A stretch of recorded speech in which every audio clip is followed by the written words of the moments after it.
Welcome to the podcast. Today, we're diving into decentralized applications. Those DApps that are changing how we interact online through blockchain.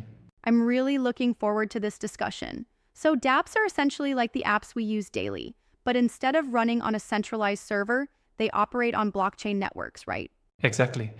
It's like comparing a regular vending machine to one that runs on Yep. blockchain.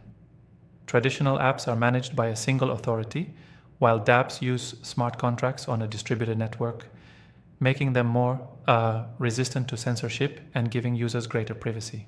Right, and that's one of the core differences.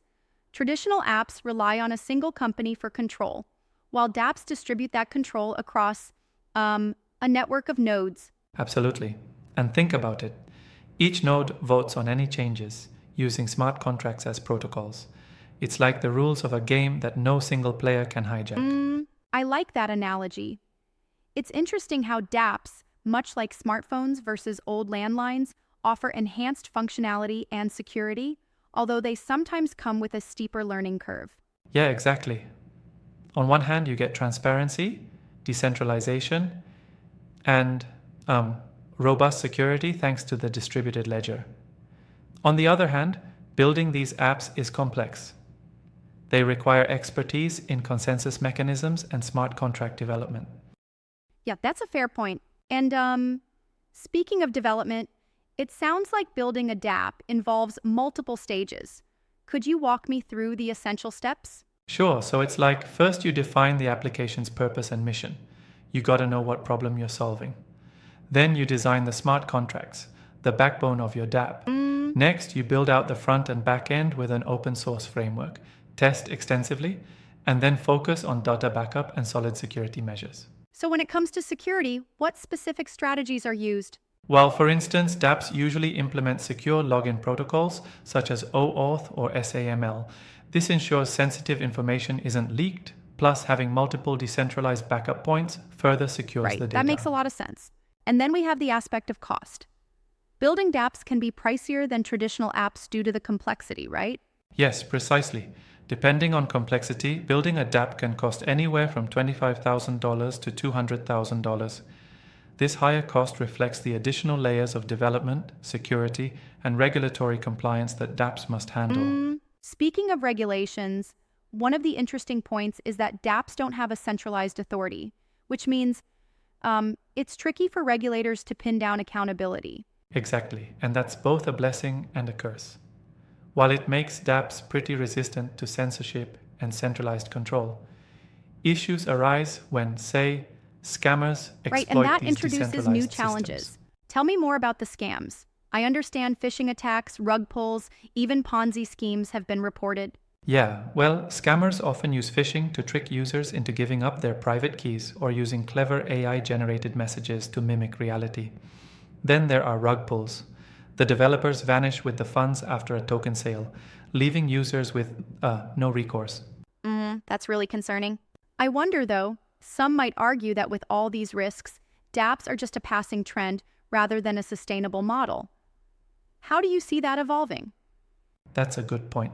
I mean, sure, there are risks, but the overall innovation and user empowerment through decentralization, transparency, and security make dApps likely to stick around. They're still evolving, much like early smartphones were before they became indispensable. Yep, I can see that. So if traditional apps are like landlines, reliable but limited, dApps are more like smartphones with features that you can't just shut off arbitrarily? Exactly. It's like having the freedom to choose how your data is handled, without a central authority to control or restrict your actions. This can lead to more innovative community-driven applications across finance, gaming, social media, and marketplaces. That's a strong vision for the future. And there are even examples like Uniswap for trading crypto, OpenSea for NFTs, and even decentralized exchanges like PancakeSwap, all building on these core ideas. Yes, precisely. These are real-world examples where dApps are already changing industries, offering censorship-resistant platforms that operate autonomously. Imagine a scenario where you get exactly what you order from a vending machine. You know, no Right, that's a middlemen, neat no metaphor. tampering. What about the challenges of scalability?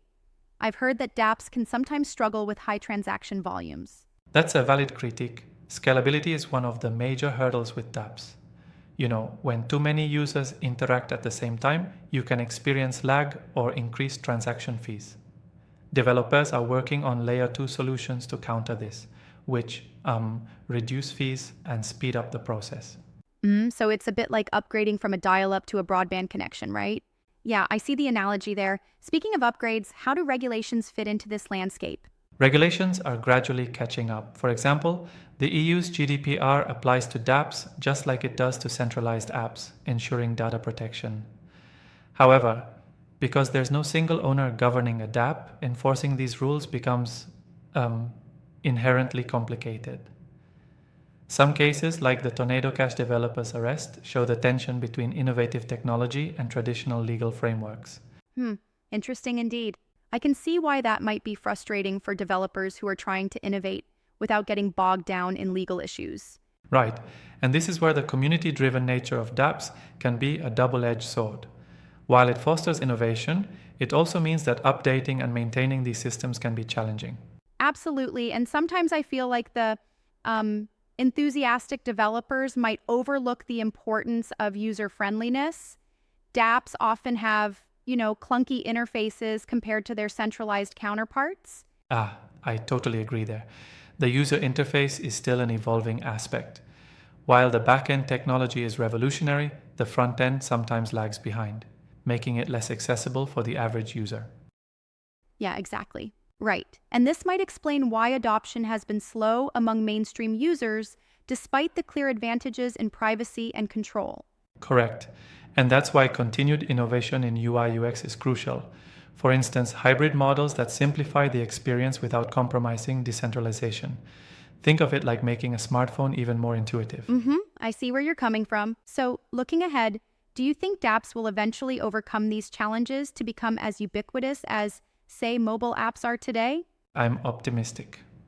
As the underlying blockchain technology matures and more developers experiment with solutions to scalability and usability, dApps will likely become a cornerstone of digital interactions.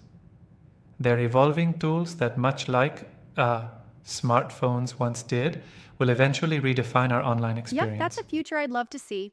And all of this ties back into the core benefits: decentralized control, enhanced privacy, security, and inspiration for innovation beyond traditional models. Exactly. dApps open the door to a new era of online applications, one where users hold significant power and control. It's an ongoing journey that's transforming industries from finance to gaming and even social media. Absolutely. It really feels like we're just scratching the surface of what decentralized technology can do. The evolution of dApps could, in many ways, redefine the entire digital landscape. For sure, and as long as developers keep addressing the challenges and regulatory landscapes adapt to these innovations, the potential is enormous. It's like each challenge is just another opportunity for creative problem solving. Right on. Thanks for unpacking all these details. I feel like I've gained a deeper understanding of the promise and pitfalls of dApps. It's been a great conversation, filled with a lot of insights and even some healthy critiques. And that's our look inside the evolving world of decentralized applications.